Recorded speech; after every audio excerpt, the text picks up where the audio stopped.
Peru, a land of lost secrets and home to some of history's greatest civilizations. The people of Peru, while living in the modern world, share a deep connection to their ancient roots. Though Christianity is the main religion, great respect is still paid to Pachamama, or Mother Earth. In many ways, traveling to Peru feels like stepping back in time, going back to a place where the lines between the world of man and the natural world were much less stark.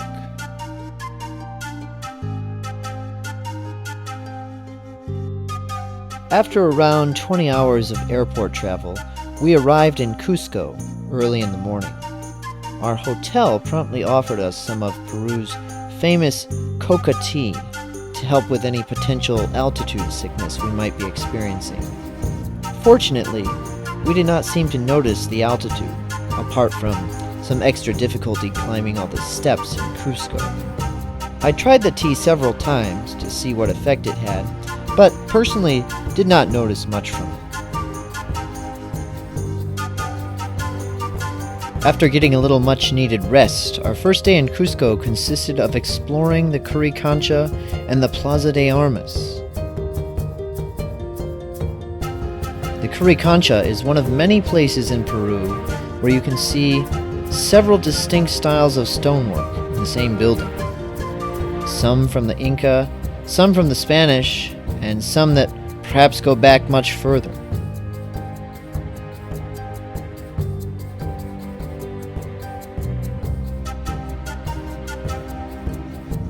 The Curicancha was once the Inca Temple of the Sun, and later the Spanish replaced it with the Church of Santo Domingo, but kept the Inca foundation in place. In fact, all around Cusco, you can see examples of the Spanish building on top of Inca stonework. This is because the Inca were master builders and constructed buildings using an interlocking stone system that could resist earthquakes. These same earthquakes would easily level European buildings in the same area.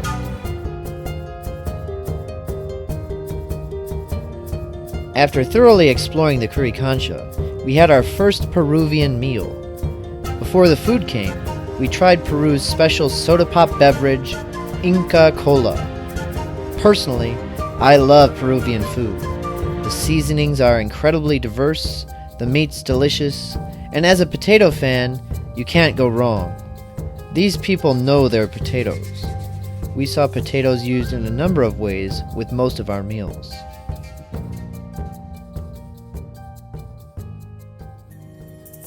After dinner, we walked out to the famous Plaza de Armas. It being a Friday night, the plaza was alive with activity. The Peruvian people are a true delight. Compared to the standard of an average American, we would say that most Peruvians live in poverty. In spite of this, they seemed like some of the happiest people I have ever been around.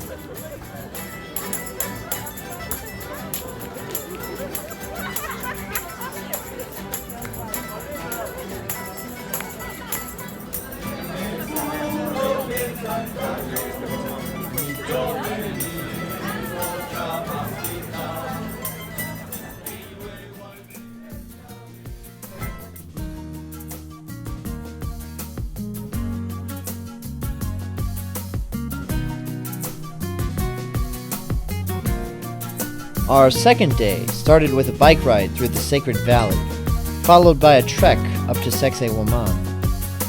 Biking in the Sacred Valley was a true treat to the senses. This bike ride occurred on January 26th. As a resident of Michigan, I can say that being in the warm air of a lush valley was a welcome change from the frigid cold we had back home.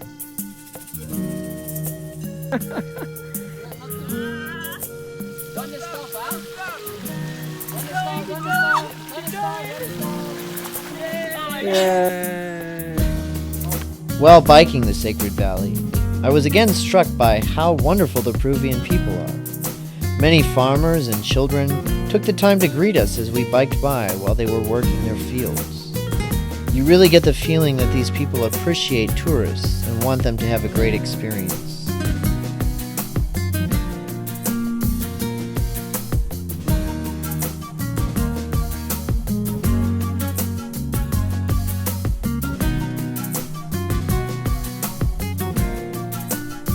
Later that day, we walked up what seemed like endless steps to get to Sacsaywaman.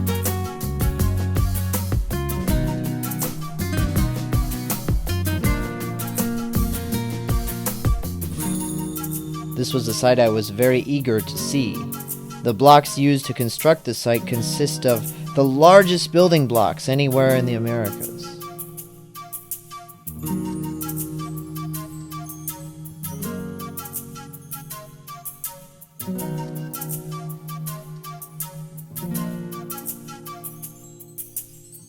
Not only are the building blocks massive, they are fitted together perfectly, and like many other sites, use no mortar to connect the blocks. Just how this was done remains a mystery, much like the construction of the pyramids in Egypt. It is known that parts of Sacsaywaman were built before the Inca. The Inca certainly made their own additions to the site as well.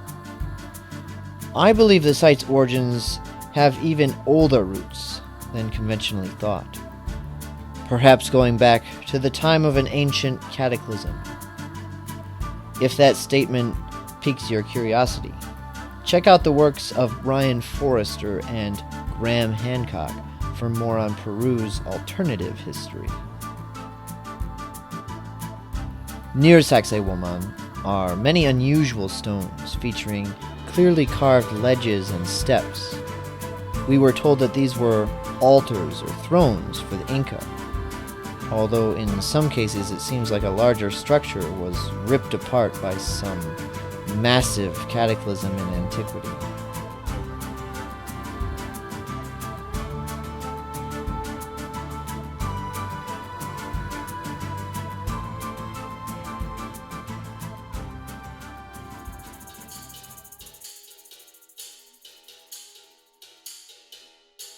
The next day, we headed out early in the morning to take the famous train to Aguas Calientes, the town situated below Peru's most famous site, Machu Picchu.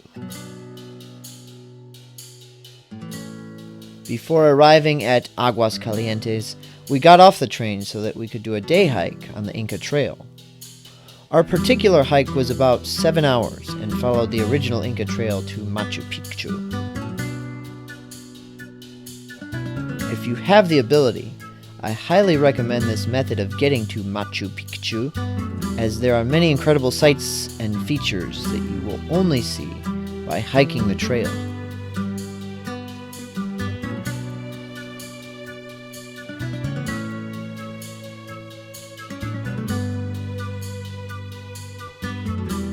I will warn you, however, the trail consists of a lot of steps in high altitude. It is not a light cardiovascular activity.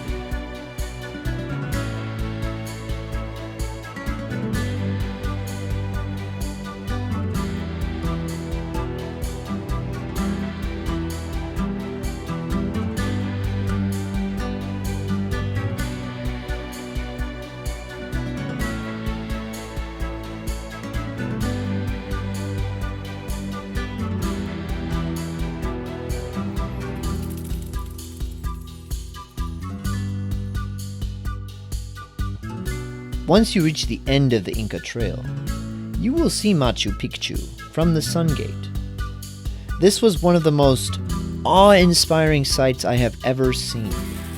The mix of the natural beauty and the rich historical monuments make this place seem almost magical.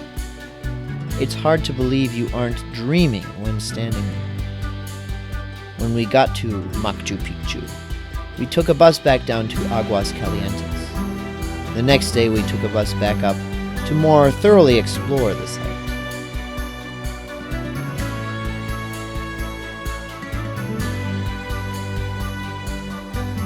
It's hard to get a sense of how big this lost city is from photos or video, but walking in it makes it come to life.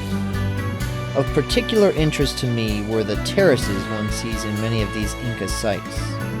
While different crops were grown on these, some were experimental greenhouses where new types of food were grown. This is how the Peruvians ended up with 4,000 different types of potatoes.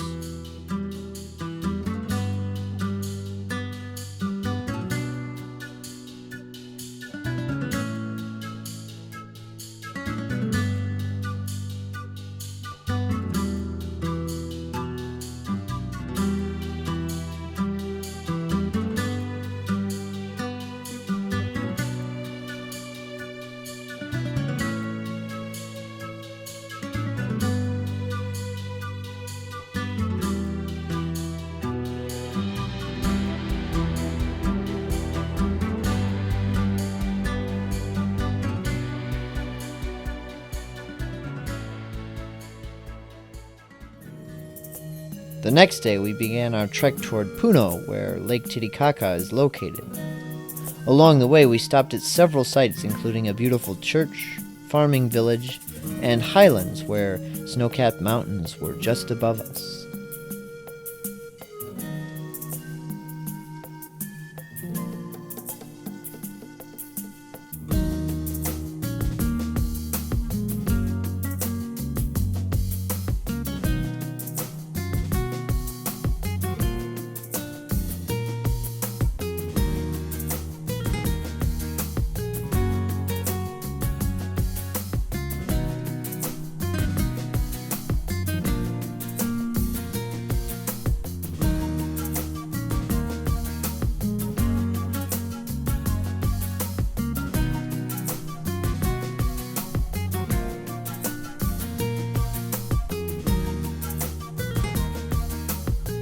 One of our goals for this trip was to visit the mysterious Bolivian sites of Pumapunku and Tiwanaku just across the border. The next day, when we hit the border checkpoint, we experienced many difficulties with corrupt border guards. On several occasions, they rejected our entrance, insisting that we could get in much easier if we were to bribe them. Fortunately, with the help of our Bolivian guide and jumping through enough hoops, we finally got past the border. The ordeal took much longer than expected, and our time was cut drastically short at Pumapunku and Tiwanaku. In fact, because we took so much time at the border, by the time we got to Pumapunku, it was already closing. Fortunately, the guards at the gate accepted a bribe from us and let us visit for a short time. If you've ever watched Ancient Aliens, you will see both of these sites frequently featured in the show as being the remnants of extraterrestrial civilization. Whatever the case, the site is very interesting to visit.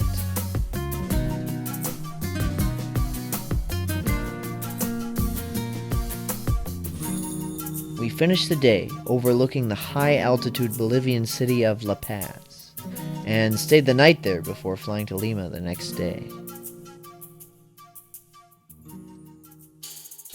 Lima is a warm coastal city, nothing at all like Cusco.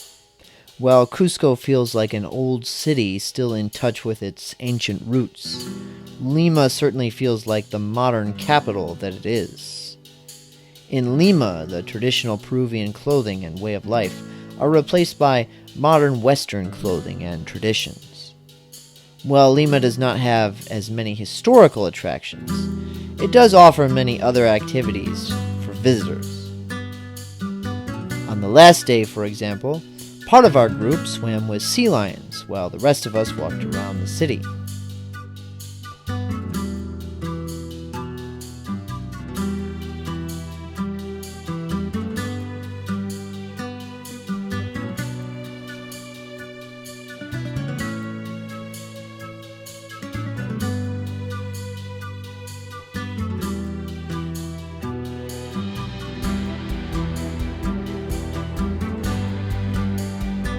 At present, I have been to Ireland, England, Korea, Egypt, Italy, and now Peru. Of all these places, it is my opinion that the Peruvians have been the most welcoming of visitors. I also feel that they strike the best balance between giving you freedom to walk around historical sites, while still keeping the sites protected from vandalism and abuse. Peru also offers the best blend between historical landmarks and natural beauty that I have seen up to now. Visiting Peru feels like going on a real adventure. If you haven't been yet, I hope that perhaps one day you will also get to experience it.